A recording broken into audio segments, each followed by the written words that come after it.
Sesaat lagi Anda mendengarkan berita terkini hari ini. Acara ini dipersembahkan oleh Galaxy Mart. Belanja lengkap hanya di Galaxy Mart. Galaxy Mart beralamat di Pasar Sentral, Jalan Kemakmuran, Pasar Impres Tobelo.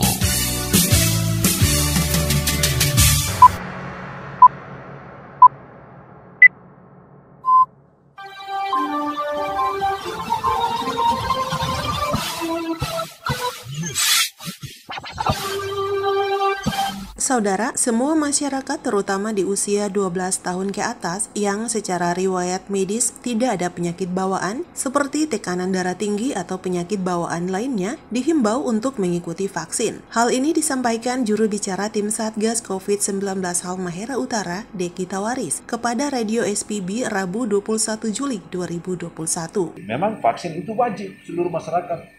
Umur 12 tahun ke atas itu wajib harus divaksin. Pada awal tahapan vaksinasi, kata Deki, animo masyarakat Halmahera Utara sangat rendah untuk mengikuti vaksin. Namun, ketika kasus positif COVID-19 di Halmahera Utara meningkat, maka animo masyarakat pun meningkat. Dan memang kita juga harus melihat bahwa pertama, kalau awalnya vaksin ini jalan, animo masyarakat sangat rendah. Setelah kondisi ini makin banyak kasus positif, animo masyarakat makin tinggi.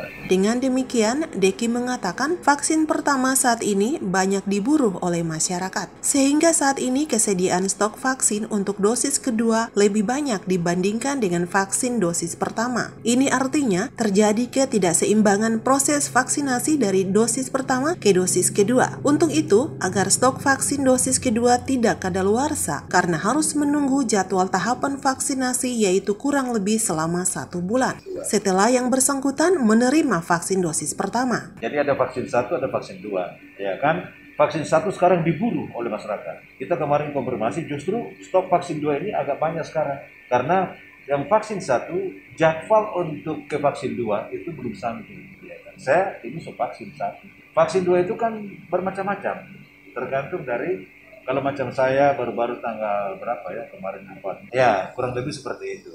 Jadi kurang lebih ada waktu 1 bulan untuk masuk vaksin. Maka jadwal vaksinasi dosis pertama akan diatur yaitu 1 minggu sekali sebanyak 100 stok. Kemarin tadi malam saya koordinasi dengan teman-teman, Ibu Amanda, jadwal kita sekarang 1 minggu sekali vaksin.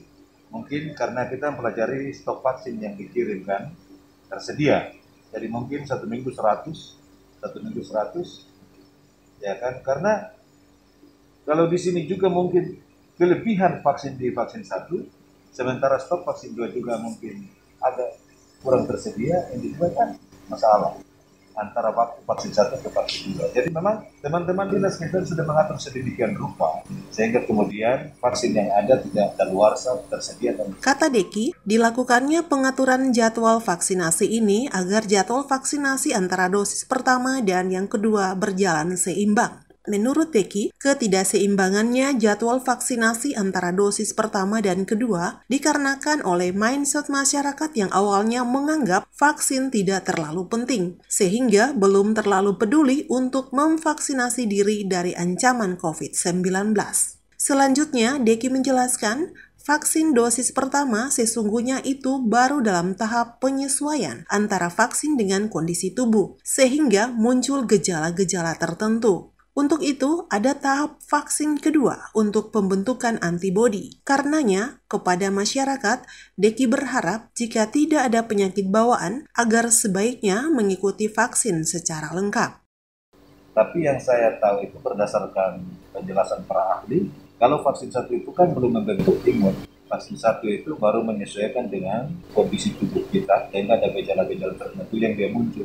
Nah, kecenderungannya adalah kalau kita mengalami sakit bawaan, misalnya, makanya teman-teman pertama tes tekanan darah pada saat vaksin kan, karena itu menjaga stabilnya dan normalnya tubuh kita baru masuk, bisa ada penyesuaian. Nanti vaksin 2 baru dia mulai membentuk antibodi. Sejauh ini, kata Deki, tim kesehatan sangat selektif sebelum melakukan vaksinasi kepada seseorang, yaitu melakukan wawancara sebelumnya kepada calon penerima vaksin. Dan jika yang bersangkutan ada penyakit bawaan seperti tekanan darah tinggi atau penyakit bawaan lainnya, maka tentu kepada yang bersangkutan tidak akan dilayani vaksin oleh tim kesehatan. Tapi kita lihat teman-teman kesehatan sangat selektif untuk untuk melakukan vaksin kepada seseorang. Malah mereka menggali, mendalami, diwawancarai sakit bawaan, kondisi tidak normal dalam tubuh apa.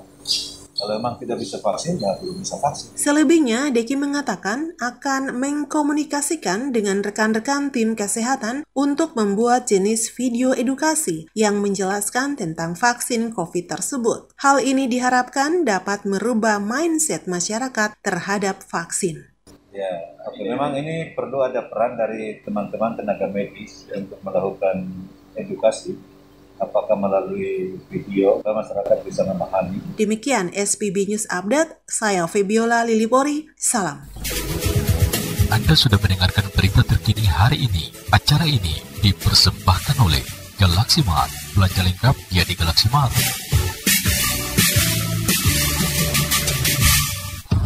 Demikian berita terkini hari ini. Terima kasih. Sampai jumpa.